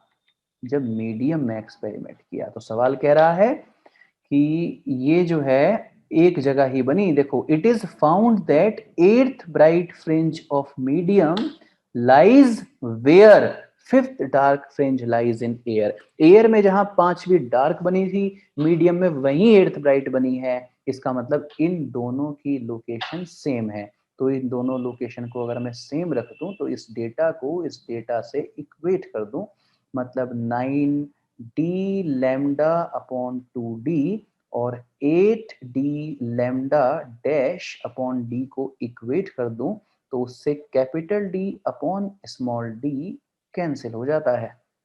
हो जाता है ना? हो जाता है। और 9 lambda by 2 is equal to 8 lambda dash. Lambda dash को लिख सकते हैं लैम्डा, लैम्डा डैश को लिख सकते हैं लैम्डा अपॉन म्यू। किसी मीडियम में वेवलेंथ कितनी हो जाती है? एयर में जो वेवलेंथ थी डिवाइडेड बाय म्यू हो जाती है। तो आपको म्यू ही चाहिए ना, ये चाहिए आपको। तो क्या करेंगे? इसको करेंगे 16 upon 9 lambda is equal to mu. Lambda से तो लैम्डा कैंसिल कर दो, तो 16 अपॉन 9, 16 अपॉन 9 म्यू की वैल्यू। ओके, चलो आगे। तो अगर हम अप्रोक्सीमेट बताना चाहें तो 16 अपॉन 9 ये हुआ 9127, तो 1.78। वे ये देखिए सी ऑप्शन 1.78। अगला सवाल।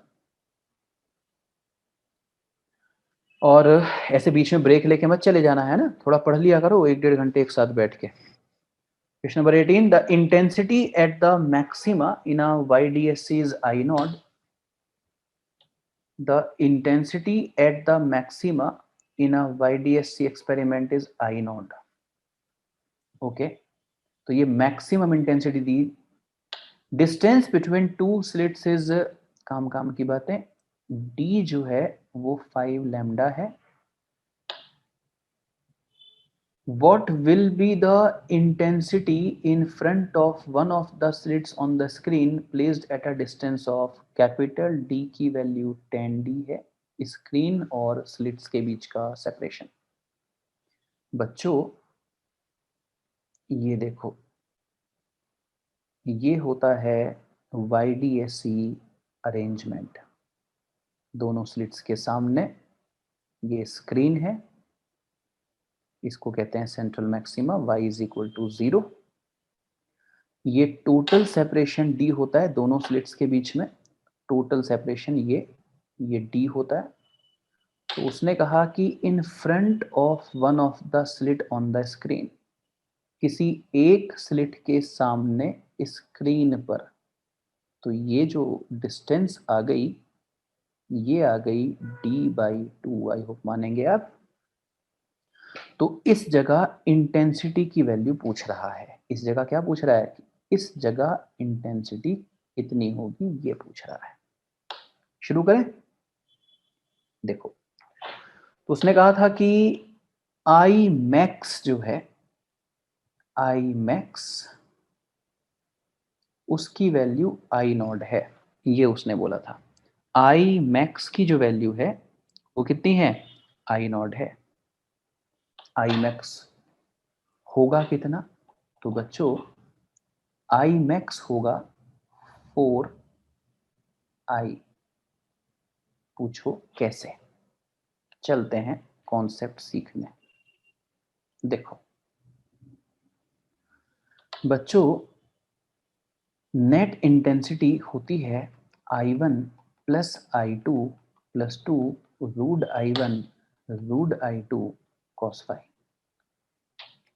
तो बोलो मैक्सिमम इंटेंसिटी कितनी होगी, I1 plus I2 plus 2 root I1 root I2 cos phi की जगह 1 पुट कर दिया, जैसा कि मैंने अभी बताया ही था, root I1 plus root I2 का होल स्क्वायर, ये आई मैक्स होगी। तो मान लीजिए जो हमने एक्सपेरिमेंट किया उसमें जैसे ये डेटा है दिस वन, तो यहाँ से भी लाइट आ रही है, यहाँ से भी लाइट आ रही है ना, ये एक ही सोर्स से आने वाली लाइट होती है, यही लाइट यहाँ पहुँचती है, यही लाइट यहाँ पहुँचती है, तो सेम इंटेंसिटी यहाँ पे पहुँच रही होगी। मतलब I1 की वैल्यू भी आई है और I2 की वैल्यू भी आई है, इसलिए आई मैक्स कितना हो जाएगा, root I plus root I का whole square, that means 2 root I का whole square, that means 4i। इसीलिए आई मैक्स जो है वो 4i हुआ। आई मैक्स का ये फॉर्मूला है, ये आई मैक्स का फॉर्मूला है, और ये आई मैक्स 4i हो जाएगा कब, जब I1 I2 दोनों बराबर होंगे, तो ऐसे केस में 4i हो जाएगा। बोलो समझ गए, चलूं वापस, ये देखो। तो आई मैक्स ये गिवन था, उसने कहा कि आई मैक्स जो है वो आई नॉट है, तो इसलिए मैंने आई मैक्स को तो मैं 4i भी लिख सकता हूँ is equal to I naught. तो यहाँ से आई की वैल्यू आ गई आई नॉट बाई 4। मतलब इस जगह से जो इंटेंसिटी आई होगी और इस जगह से जो इंटेंसिटी आई होगी, उस इंटेंसिटी की वैल्यू मैंने निकाल ली है आई नॉट बाई 4। तो वो कह रहा है इस जगह की नेट इंटेंसिटी बताओ, इस जगह की, ये जो पॉइंट है इस पॉइंट का नाम मैं P लिख रहा हूं, उसको P पॉइंट पे नेट इंटेंसिटी चाहिए। बच्चों P पॉइंट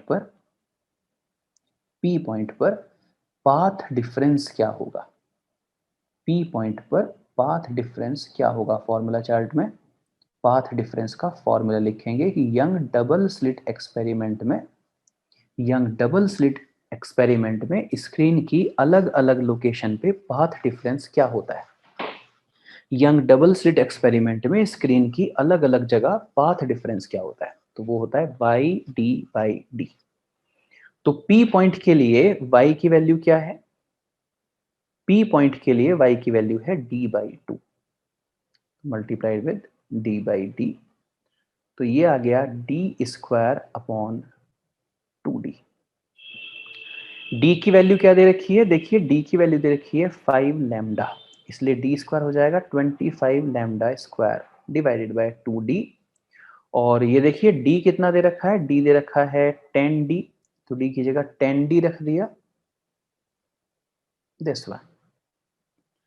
तो 25 lambda square upon 2 into 10 is 20 times of small D, जबकि स्मॉल डी क्या है 5 लैम्डा, एक लैम्डा से एक लैम्डा कैंसिल, ये 5, तो फिर यहाँ पे भी 5 और फिर यहाँ पे 4, तो ये आ गया λ/4। क्या आ गया, λ/4। उसने कहा P पॉइंट पर नेट इंटेंसिटी बताइए। तो P पॉइंट पे अगर नेट इंटेंसिटी चाहिए तो मैं इसका पूरा थॉट प्रोसेस आपको अभी दूंगा, एक बार पूरा सॉल्व कर लेते हैं। तो P पॉइंट पे पाथ डिफरेंस कितना हुआ, सबसे पहले हमने वो चेक कर लिया। उसके बाद मैंने आपको शुरुआत में ही बताया था कि फेज डिफरेंस का पाथ डिफरेंस के साथ क्या रिलेशन होता है। Phase difference is 2 pi by lambda times of path difference. So this is 2 pi upon lambda, और पाथ डिफरेंस की वैल्यू है लैम्डा बाई 4, लैम्डा से लैम्डा कैंसिल, तो ये आ गया पाई बाई 2। मतलब पी पॉइंट पर हमें पाथ डिफरेंस पता था, तो हमने पी पॉइंट पर फेज डिफरेंस भी निकाल लिया। और जब हमने पी पॉइंट पे अब फेज डिफरेंस निकाल लिया, तो अब सवाल आसान है कि पी पॉइंट पर नेट इंटेंसिटी कितनी होगी, मतलब आई डैश की वैल्यू क्या होगी। तो नेट इंटेंसिटी का फॉर्मूला होता है I1 plus I2 plus 2 root I1 root I2 cos phi, phi है फेज डिफरेंस जो कि आ गया है पाई बाई 2। तो नेट इंटेंसिटी का formula I1 plus I2 plus 2 under root I1 under root I2 cos phi. बच्चों कॉस 90 जीरो होता है, तो ये पूरी की पूरी टर्म तो हो गई जीरो। मतलब नेट इंटेंसिटी आ गई अच्छे बच्चों 2i। कितनी आ गई नेट इंटेंसिटी 2i। और i कितना है, ये देखो ऊपर लिखा है i कितना है, आई नॉट बाई 4। तो i की जगह आई नॉट बाई 4 लिख दिया। तो 2 into I naught by 4 will be I naught by 2, इसलिए हमारा सही आंसर है बी, आई नॉट बाई 2। मुश्किल लगा क्या थोड़ा सा? आओ थॉट प्रोसेस देता हूं, देखो। उसने कहा था कि उसको पी पॉइंट पर नेट इंटेंसिटी चाहिए। सवाल में क्या बोला था, उसको पी पॉइंट पर नेट इंटेंसिटी चाहिए, मतलब स्क्रीन के किसी पॉइंट पर नेट इंटेंसिटी चाहिए। तो मेरे दिमाग में एकदम आया कि नेट इंटेंसिटी तो मैं बता दूंगा, बशर्ते कि मुझे ये पता हो कि जिस पॉइंट पे मुझे नेट इंटेंसिटी निकालनी है उस पॉइंट पे फेज डिफरेंस कितना है, मुझे ये पता हो। तो उसके लिए फिर मैंने सोचा कि चलो फेज डिफरेंस भी मैं निकाल लूंगा। कैसे? क्योंकि बच्चों फेज डिफरेंस होगा 2 pi upon lambda into path difference. तो अल्टीमेटली मुझे ये रियलाइज हुआ कि मुझे पी पॉइंट पे पाथ डिफरेंस निकालना है, और पाथ डिफरेंस का फॉर्मूला होता है वाई डी बाई डी। तो मैंने y की वैल्यू पुट की और पाथ डिफरेंस निकाल लिया। पाथ डिफरेंस की वैल्यू यहाँ पे पुट की, फेज डिफरेंस निकाल लिया, और फेज डिफरेंस की वैल्यू यहाँ पे पुट करके नेट इंटेंसिटी निकाल दी। बोलो समझ में आया? ये इसका थॉट प्रोसेस था कि कैसे लिंक से लिंक कनेक्ट होता चला गया। We are going for question number 19। क्या है क्वेश्चन नंबर 19? पढ़िए।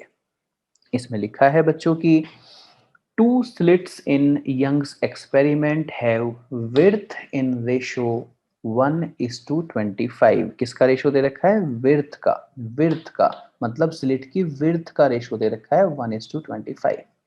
The ratio of intensity at the maxima and minima in the interference pattern Imax upon I minimum is। तो उसको Imax और I minimum का रेशो चाहिए। तो क्या करेंगे? देखो, इसमें सबसे पहले कॉन्सेप्ट सीखेंगे। सबसे पहले कॉन्सेप्ट सीखेंगे कि क्या क्या कॉन्सेप्ट इसमें यूज होने वाले हैं। एक बात तो ये है बच्चों की, जो इंटेंसिटीज का रेशो होता है, जो इंटेंसिटीज का रेशो होता है वो फ्रिंज विड्थ के रेशो के बिल्कुल बराबर होता है। पहली बात तो ये याद रखना। जो फ्रिंज विड्थ नहीं बच्चों, स्लिट विड्थ, फ्रिंज विड्थ नहीं स्लिट विड्थ, वो S1 S2 जो स्लिट होती है ना, अपर्चर जो होते हैं जहां से लाइट आती है, S1 S2। तो स्लिट विड्थ का जो रेशो है वही उनसे निकलने वाली लाइट का भी इंटेंसिटी का रेशो होता है। ओके। और बच्चों एक और बात मैंने अभी बताई थी कि I1 और I2 का जो रेशो है वो A1 अपॉन A2 के होल स्क्वायर के बराबर होगा, क्योंकि intensity is proportional to amplitude square. बताया था intensity is proportional to amplitude square, ये तो भी बताया ही था। और अभी भी क्या बता दिया कि intensity is proportional to slit width. तो एक तो ये कॉन्सेप्ट यहाँ पे लगने वाला है। और दूसरा कॉन्सेप्ट यहाँ पे क्या लगने वाला है वो तो मैं कई बार बता चुका, क्या कि आई मैक्स जो है वो होगा root I1 plus root I2 का होल स्क्वायर। और आई मिनिमम क्या होगा? आई मिनिमम होगा root I1 minus root I2 का होल स्क्वायर।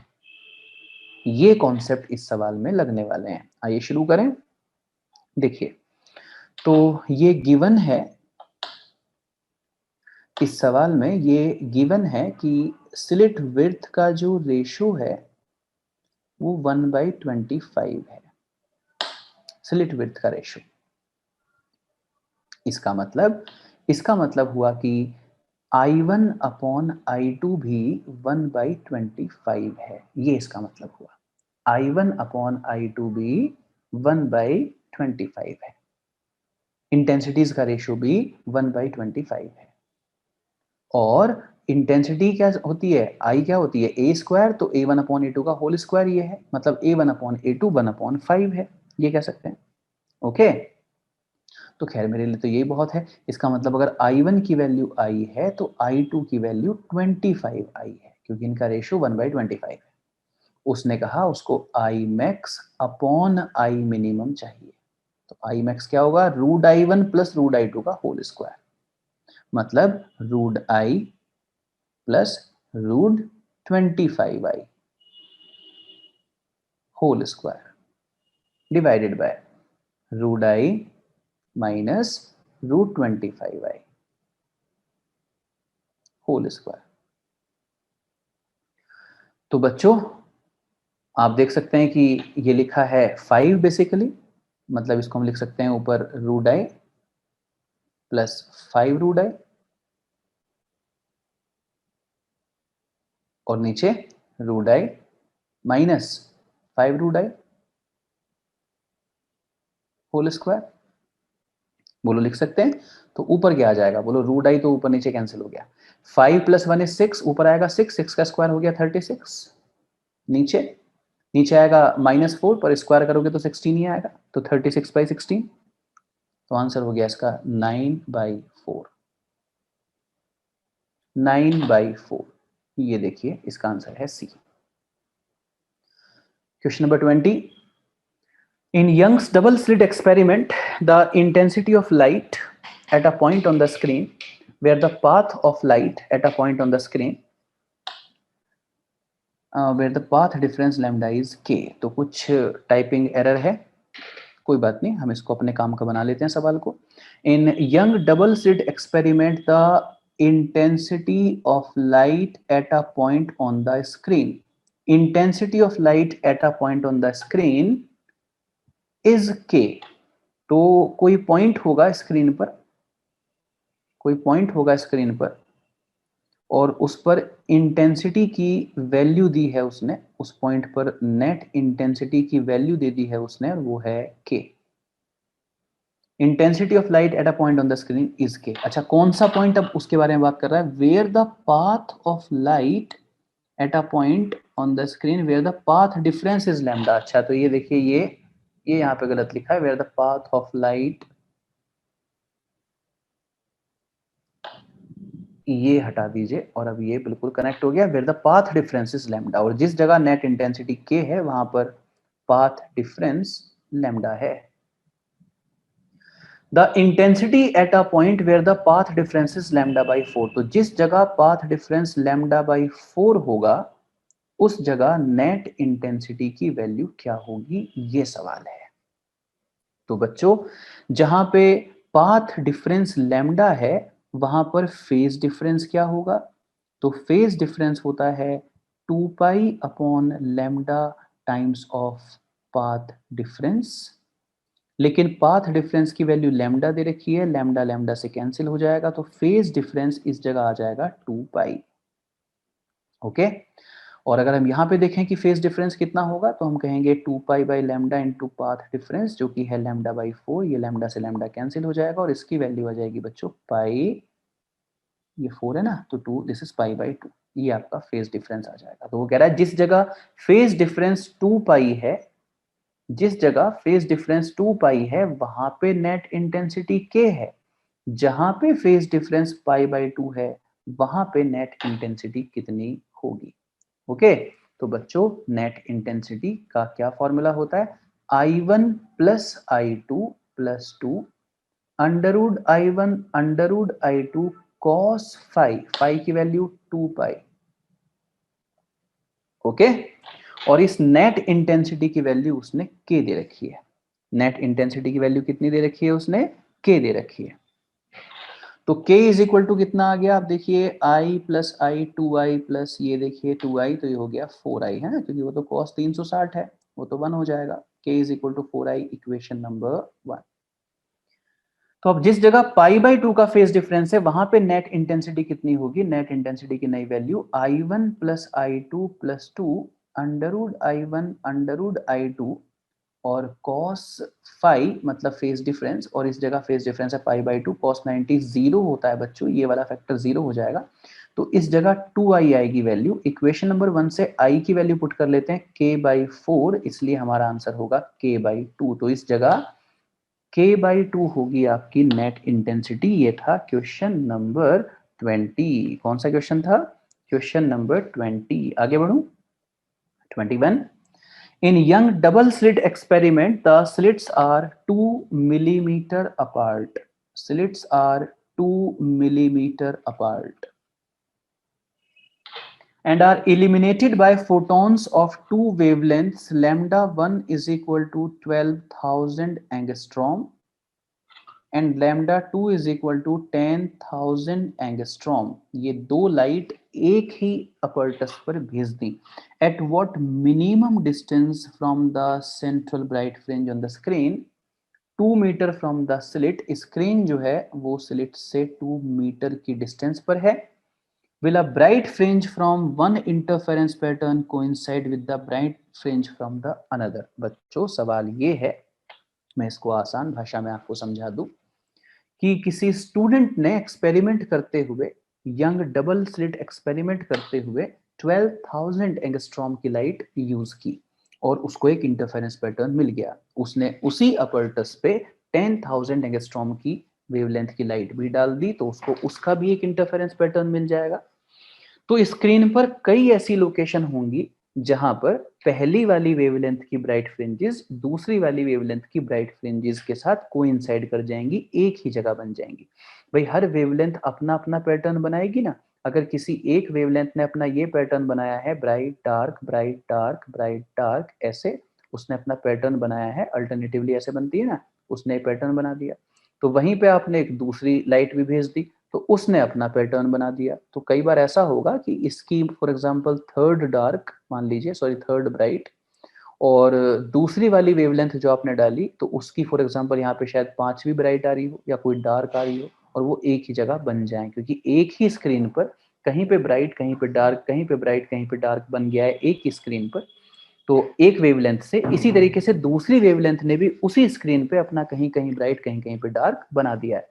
इसलिए ऐसा होगा कि एक वेवलेंथ के पैटर्न और दूसरे वेवलेंथ के जो पैटर्न है वो सुपर इम्पोज हो जाएंगे। तो कई जगह ब्राइट ब्राइट से सुपर इम्पोज होगी, कई जगह डार्क डार्क से सुपर इम्पोज होगी, और कई बार ऐसा भी हो सकता है किसी का ब्राइट किसी के डार्क से सुपर इम्पोज कर जाए। तो उसने कहा हमें तो एक ऐसी लोकेशन बता दो जहां पे दोनों के ब्राइट कोइंसाइड कर रहे हो, इसका भी ब्राइट और इसका भी ब्राइट कोइंसाइड कर रहा हो। पर इसने ये नहीं कहा जहां दोनों के सेकंड ब्राइट कोइंसाइड कर रहे हो, जहां पे दोनों के पांचवें ब्राइट कोइंसाइड कर रहे हो। तो आपको क्या मानना पड़ेगा कि मान लीजिए पहली वाली वेवलेंथ का n1th ब्राइट, पहली वाली वेवलेंथ का n1th ब्राइट, दूसरी वाली वेवलेंथ का n2th ब्राइट, क्योंकि हमें नहीं पता ना उसका पांचवा है, इसका भी पांचवा है, या इसका पांचवा है उसका तीसरा है, या उसका 10वां है उसका 25वां है, वी डोंट नो। तो पहली वाली वेवलेंथ का n1th ब्राइट दूसरी वाली वेवलेंथ का n2th ब्राइट मान लीजिए कोइंसाइड कर रहे हैं, मतलब एक ही जगह बन रहे हैं। तो d बाई डी से d बाई डी कैंसिल हो जाएगा। तो n1 अपॉन n2 की वैल्यू आ जाएगी, n1 अपॉन n2 की वैल्यू आ जाएगी लैम्डा 2 अपॉन लैम्डा 1। लैम्डा 2 है 10,000 एंगस्ट्रॉम और लैम्डा 1 है 12,000 एंगस्ट्रॉम। बच्चों ये 3 जीरो से कैंसिल, और 5 और ये 6। n1 और n2 का रेशियो 5:6। इसका क्या मतलब हुआ? अगर n1 की वैल्यू 5 है तो n2 की 6 है, अगर n1 की वैल्यू 10 है तो n2 की 12 है। अगर n1 की वैल्यू 15 है तो n2 की वैल्यू 18 है। मतलब n1 की जो भी वैल्यू होगी, n2 की जो भी वैल्यू होगी, उनका रेशियो हमेशा 5/6 होना चाहिए। ओके, तो बताना क्या है हमें, क्या बताना है, एट व्हाट मिनिमम डिस्टेंस, हमें y की वैल्यू बतानी है कि सेंट्रल मैक्सिमा से कितनी डिस्टेंस पर ऐसा हो रहा होगा। ठीक है, तो ब्राइट फ्रिंज बनती कहां पर है, y is equal to N D lambda by d, इस लोकेशन पे ब्राइट फ्रिंज बनती है। ब्राइट फ्रिंज इस लोकेशन पे बनती है, और डार्क कहां बनती है, 2n+1 D lambda by 2d पे बनती है।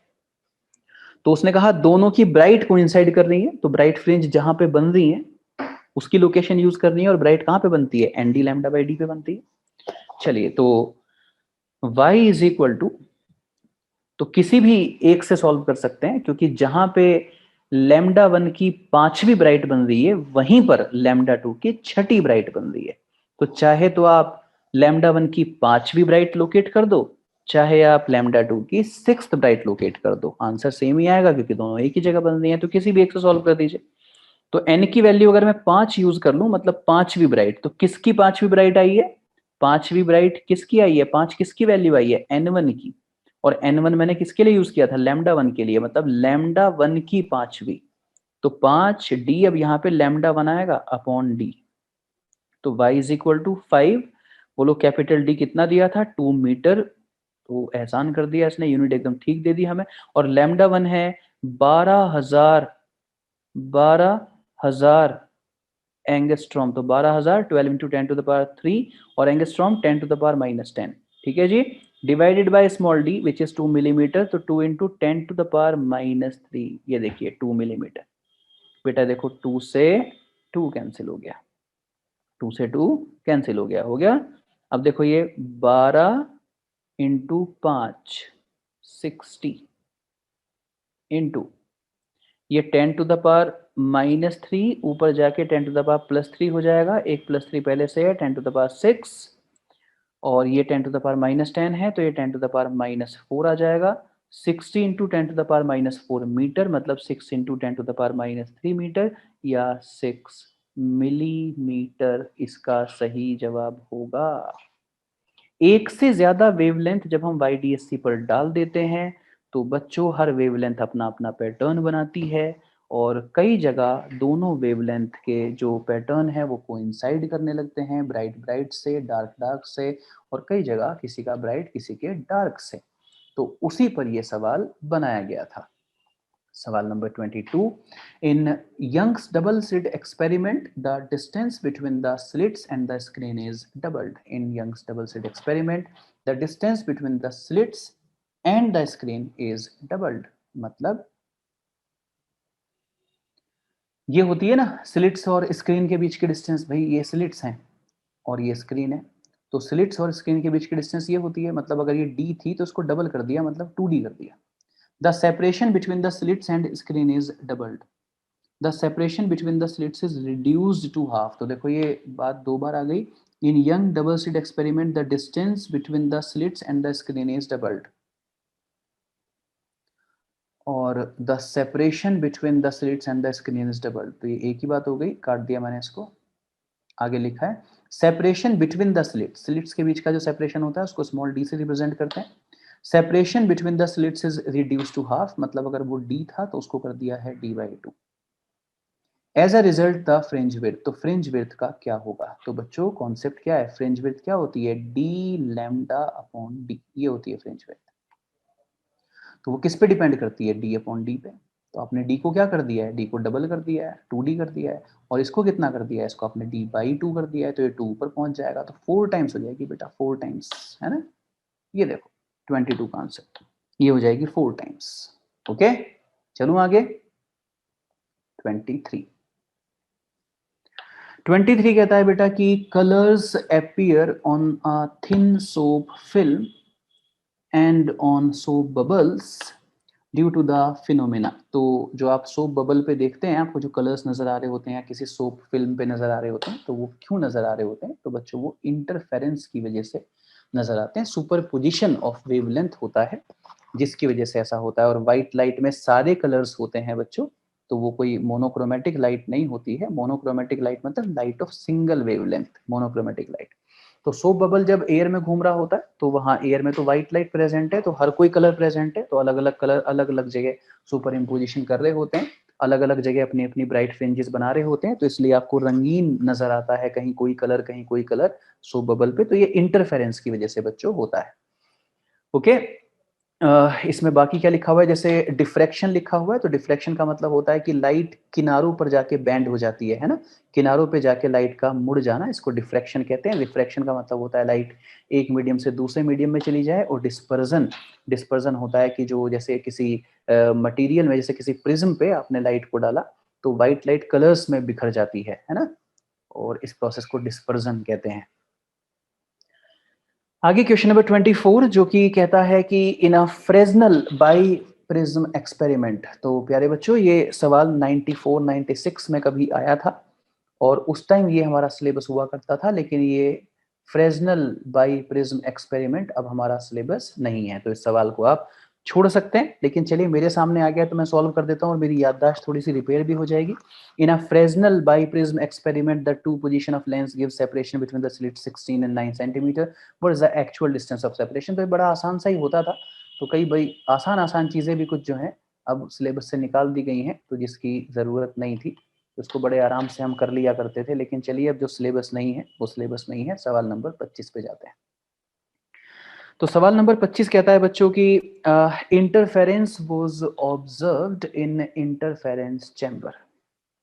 Interference was observed in interference chamber where air was present। तो हमने जहां पे एयर प्रेजेंट थी वहां पे हम इंटरफेरेंस पैटर्न को ऑब्जर्व कर रहे थे एयर में। आगे कह रहे हैं now the chamber where air was present, now the chamber is evacuated. अब उस चैम्बर को हमने इवैक्यूएट कर दिया, मतलब अब वहां पे एयर नहीं है, तो अब वहां पे क्या है, फ्री स्पेस है, वैक्यूम है। And if the same light is used a careful observer will see. तो अगर सेम लाइट से देखा जाए तो ऑब्जर्वर क्या देखेगा, no interference, interference with brighter bands, interference with dark bands, interference with larger width. Okay प्यारे बच्चों, अगर हम वैक्यूम की बात करें और एयर की बात करें तो nearly nearly refractive index same ही होता है, लेकिन अगर हम मोर प्रिसाइजली बात करें तो एयर का रिफ्रैक्टिव इंडेक्स ज्यादा और वैक्यूम का कम। ठीक है, एयर का रिफ्रैक्टिव इंडेक्स ज्यादा और वैक्यूम का कम। नियरली बराबर होते हैं, लेकिन प्रिसाइजली अगर दोनों में कंपैरिजन किया जाए तो vacuum is the rarest medium और उसके रेस्पेक्ट में एयर टेंसर है। तो बच्चों फ्रिंज विड्थ होती है डी लैम्डा बाई डी, मतलब फ्रिंज विड्थ लैम्डा के डायरेक्टली प्रोपोर्शनल होती है। तो जिस जगह एयर थी उस जगह आपने वैक्यूम कर दिया, जिस जगह एयर थी आपने वैक्यूम कर दिया, मतलब आपने म्यू को कम कर दिया। जिस जगह एयर थी वहां पे वैक्यूम कर दिया आपने, तो एयर का रिफ्रैक्टिव इंडेक्स ज्यादा होता है, वैक्यूम का कम होता है, तो आपने रिफ्रैक्टिव इंडेक्स को कम कर दिया। और आप जानते हैं कि लैम्डा, जो लैम्डा होता है उसका रिफ्रैक्टिव इंडेक्स से क्या रिलेशन है, आप जानते हैं। तो रिफ्रैक्टिव इंडेक्स को कम कर देने से वेवलेंथ बढ़ जाएगी, रिफ्रैक्टिव इंडेक्स को कम कर देने से वेवलेंथ बढ़ जाएगी, और अगर वेवलेंथ बढ़ जाएगी तो फ्रिंज विड्थ भी बढ़ जाएगी, फ्रिंज विड्थ भी बढ़ जाएगी। तो interference pattern with larger width, interference pattern with larger width. कितने सवाल हो गए, 25। अब तुम अगर ब्रेक लेना चाहते हो ब्रेक ले लो, मैं ये वीडियो यहीं पे खत्म कर देता हूँ और उसके बाद इसका सेकंड पार्ट अलग से बना दूंगा, तो फिर आप ब्रेक के बाद इसका सेकंड पार्ट देख लेना। Thank you.